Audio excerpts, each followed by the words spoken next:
Pilo really wants to talk about what's going on in Boulder, and in particular the Hurlames. Oh, before we get there, I saw a couple comments. We're gonna blow out Temple this weekend, get to 4-0, and everything. I just wrote the how to watch. The We're 13-1 against them all time. We played them in 1930 when the University of Miami was 5 years old and lost.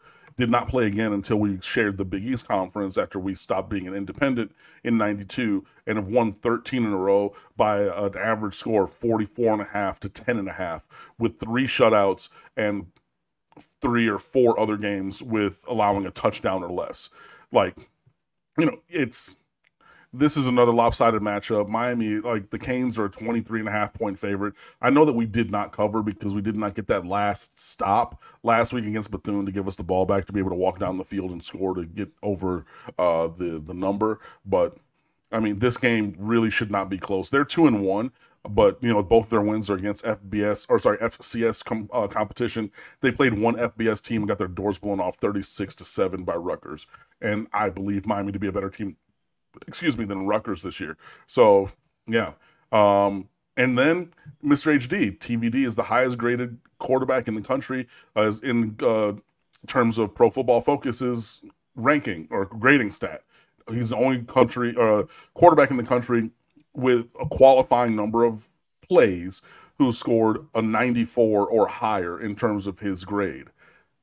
Like, he's out here balling. Like in all these lists and all these things that we're retweeting and putting out there, whether it's David Hale, whether it's Pro Football Focus, whether it's whomever, like Tyler Van Dyke has been really, really great. So shout out to Shannon Dawson, shout out to his mentality. Love that piece in the Athletic where in the Texas A&M game when it got to be 41-33, and Mario asked, he goes, yeah, so what's your mentality? Like, we're not going to run. He goes, run the ball.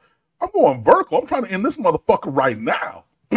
Love that. Give me that energy. And Tyler Van Dyke has been hitting these throws going vertical, and it's great. What do you want to see out of this Temple game? Is there anything on your radar in particular? I want to see the the home run shots. I want to see. We're gonna, the Miami of Ohio and Bethune, knowing that they were going to get blown out pretty much regardless of how the game went. They went really, really soft coverage. They went, zone coverage, backing off, over the top. Obviously we saw Texas A&M try to get in our kitchen a little bit more, and you saw how our receivers took advantage of that. I think that Temple, they're going to try to be a little bit more multiple, so I think you're going to get more man-to-man, looks, maybe a cover zero where they bring everybody, maybe a cover one. But, again, with a spread system by alignment, that center safety is going to have to cover 53 1/3 wide. And that's hard when you multiply that by the vertical distance as well. So I really want to see just the performance continuing. If I come on Microsoft Excel, sorry, I was just trying to get the stat profiles to load because my computer restarted right before I came on here. But as I look, I need to expand this window. Miami has been very efficient and very explosive. Like so there's 3 metrics in the little subgroup for each efficiency and explosiveness. All of them are top 35 in the country.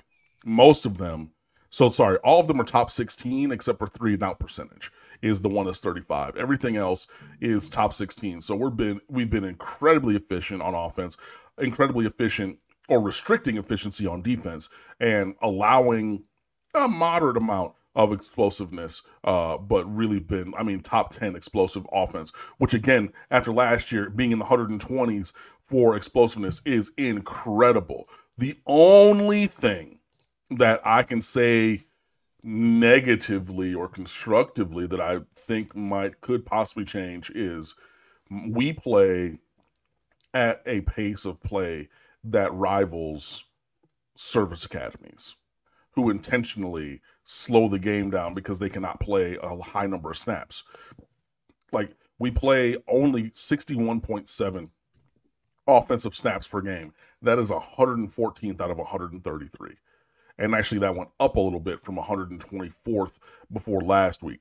Like, we play at such a slow pace in general. Now, there are individual instances where we do go at tempo. That screen touchdown to Jacoby George last week on the bottom on the Miami sideline, where he stepped out of a tackle and went, the distance of 22 yards or whatever it was. That was a play where we had a chunk play on the ball, tempo, boom. It was an RPO. We're gonna not use the run. We're gonna throw the quick screen with Restrepo blocking, 2-on-1 down there, make a guy miss, and get the score. So have there been snaps at tempo this year? Yes, but overall, we play so slowly.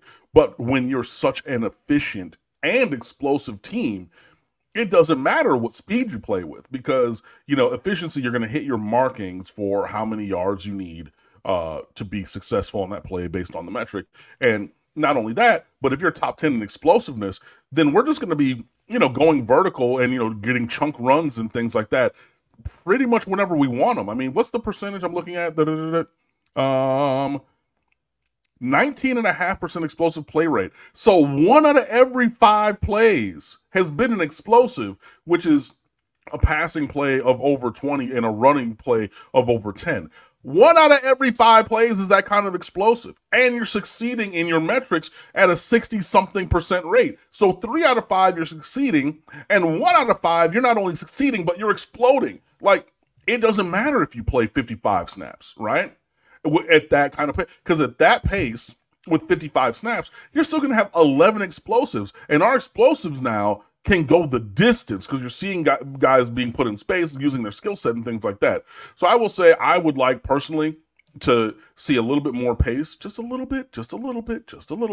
But if we continue to have the efficiency and explosiveness that we've seen, like, I have no problem with what we're doing. But hopefully a couple guys getting back from injury would be nice if they are available. If not, keep them out, because I don't think that we're going to need them. And then that will end up being a 3-week break for anyone who's already sat out. So they sat out last week against Bethune. If they're not ready to go this week, then you keep them out against Temple. And then we have a bye week next week. So it'll end up being a month between times that they've played. If you need that, then do that. But yeah, I still want to see the running game. I want to still look at the offensive line, and then just the defense to continue to play really strong. Lance Guidry is really doing a great job, and some guys are growing up on that side of the ball. So those would be the things that I'm looking for. Really don't want this game to be that competitive going into the half. Definitely should be a snooze fest by about midway through third quarter.